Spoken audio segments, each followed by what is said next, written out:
spring of my 19th year. I worked as a waitress at a small, old-fashioned diner in my city. The diner had a certain charm with a bar area, a jukebox playing softly in the background, and an old-school menu filled with greasy spoon favorites. The place was open 24/7, catering to early risers and late-night regulars. Most of the time it was a fun job, until he walked in.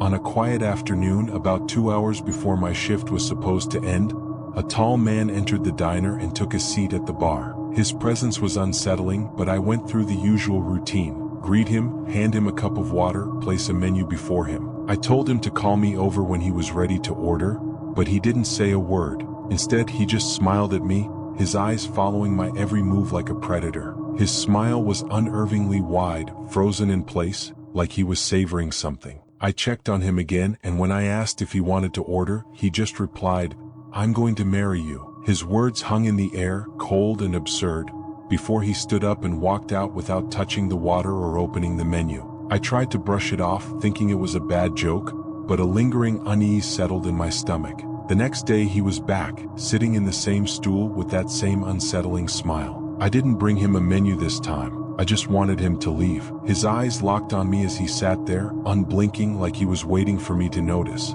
I told my manager, who told him to leave unless he was going to order something. He stood up, walked to the door, and as he left, he said it again, "You're going to be my wife." But it didn't end there. The next day, as I was sweeping the diner floor, I saw him outside, staring through the double doors at me. Our eyes met, and then he smiled. A smile that was pure malice before he turned and ran off into the night. Over the next few days, I did my best to ignore him. But then one afternoon, things took a turn. As I was serving coffee to some of the regulars, the conversation turned to Kanye West's Gold Digger. One of the old men cracked a joke about how I was the type of woman the song described, too good for a man without money. Anthony, the man who had been stalking me, slammed his fist on the counter and screamed, "You're a money-hungry bitch."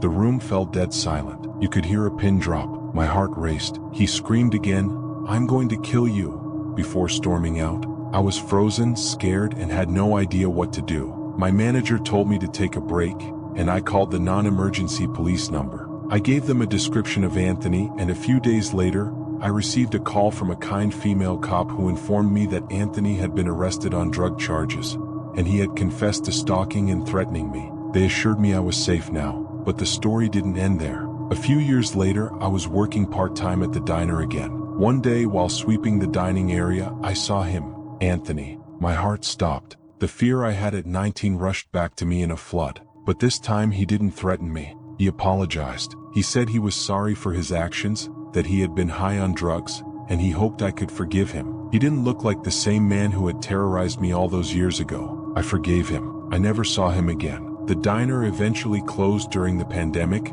but I'll never forget the feeling of his eyes watching me from the bar, always with that same unsettling smile.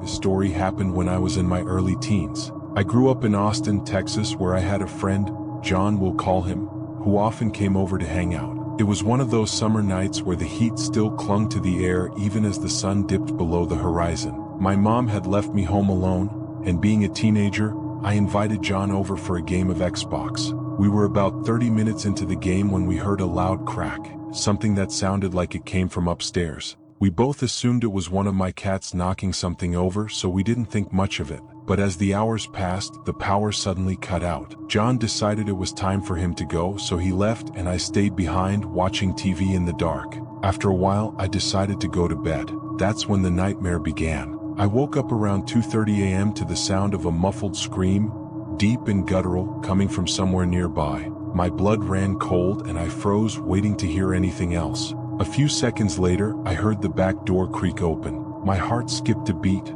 I had forgotten to lock it. I grabbed a hammer from my nightstand, still a little groggy, but my adrenaline kicked in. I heard heavy footsteps approaching.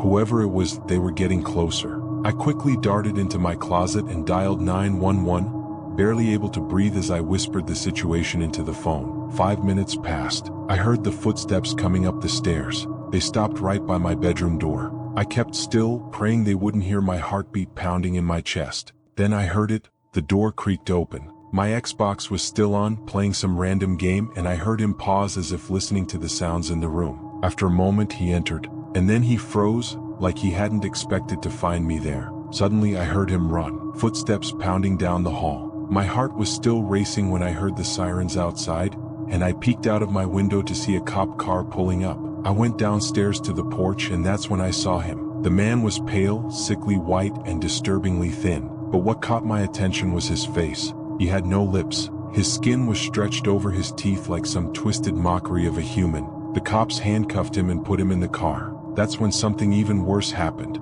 He vomited blood onto the window. The cops drove away, and I found out later he had overdosed on meth that night and had been high when he broke in. It's a memory that still haunts me. The man had no lips, and I'll never forget the blood.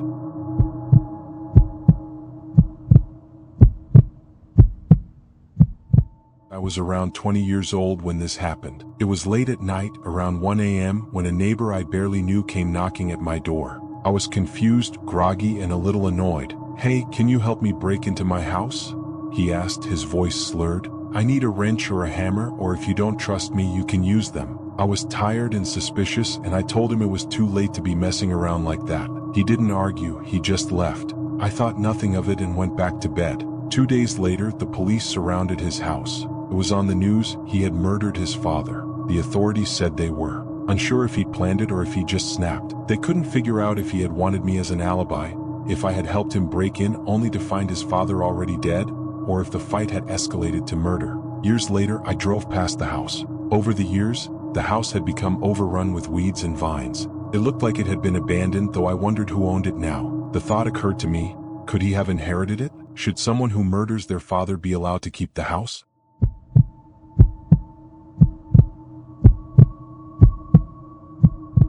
A terrifying night in the country. It was the early 2000s, a time when cell phones had limitations, and the simplicity of a landline was all we knew. I was 20, an age where the world felt big but not yet overwhelming. My best friend Amanda was house-sitting for a family in the country just outside of Sacramento, a town so small and quiet it felt like time didn't quite move there. She was watching over animals, rabbits, a donkey, a horse, and a couple of cats, on a large ranch.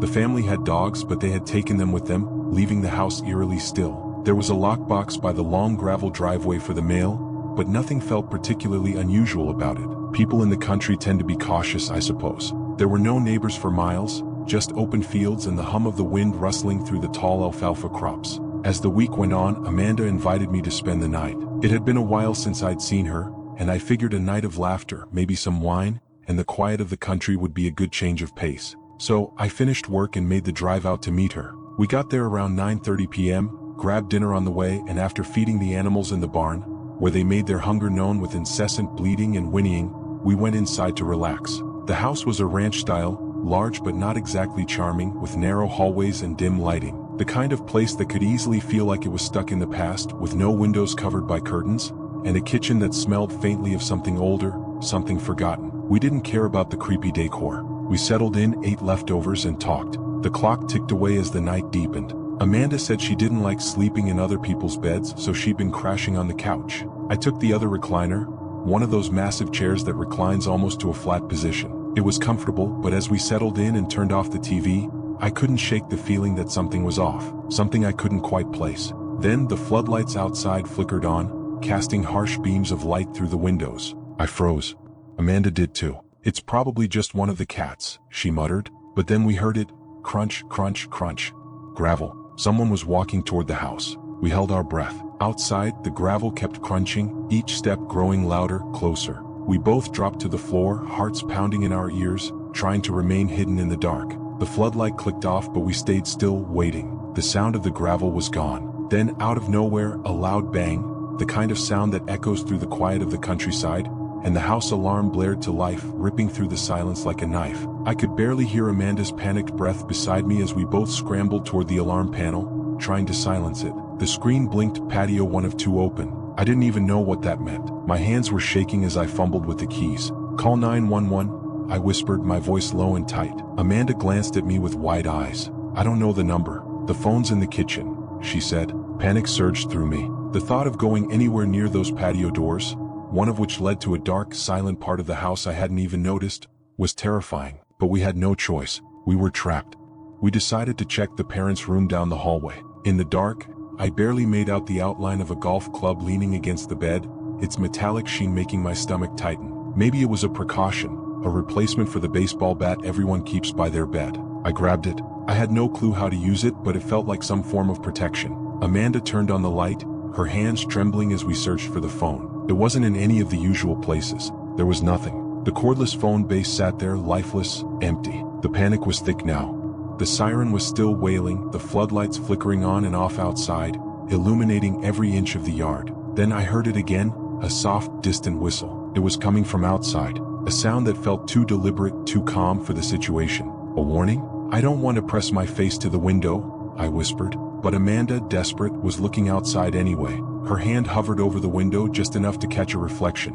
Was someone out there watching us? The phone call to 911 went unanswered, as if the dispatcher's voice had become distant, disconnected from our reality. The frustration mounted, my heart hammering in my chest. And then, in that moment of terrible quiet, the metal bang echoed again, this time louder, closer. Someone was out there and they were getting closer. I grabbed the kitchen phone, dialed 411. The operator answered quickly, and I barely heard her before I explained what was happening. There was a shift in her tone, a subtle urgency. She told us she was connecting us with the police. Then there was silence, and in that silence we heard the whistle again. Then the floodlights came on again, blinding us from the darkness outside. And in that moment, the terrifying realization hit. We were not alone. Someone was out there, and they had been watching us for far too long. The police arrived soon after, their truck casting harsh shadows over the gravel. 2 officers walked up, shotguns in hand, methodically searching every corner of the house. The last officer returned with a pale face, the kind of face that only comes after seeing something that doesn't belong. "The barn," he said, his voice shaking. The horse was spooked, and the daycare door wasn't locked, but someone jammed a broomstick in the track. The chilling thought hit us both at the same time. Someone had been inside, and when the officers left, their words lingered like smoke. "If you want to leave, we can lock the door for you, but you'll have to turn off the alarm yourself. We can't do it for you." We didn't wait around. We were out of that house faster than I ever thought possible. On the way back to her mom's, I couldn't stop shaking. I could still feel that whistle echoing in my ears. The next morning, Amanda called me in a panic. There were footprints, in what looked like animal feces, on the carpet in the living room. Someone had been there. Worse, the rabbits, beloved pets the kids had used for 4-H, had their legs tied together. And then there was a note, scribbled hastily on the back of a pizza coupon. Lucky.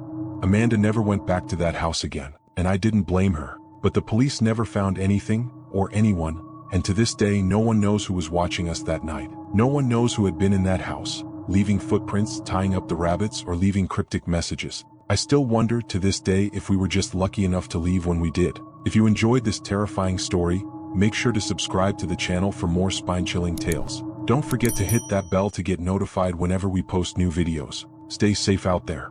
You never know who might be watching.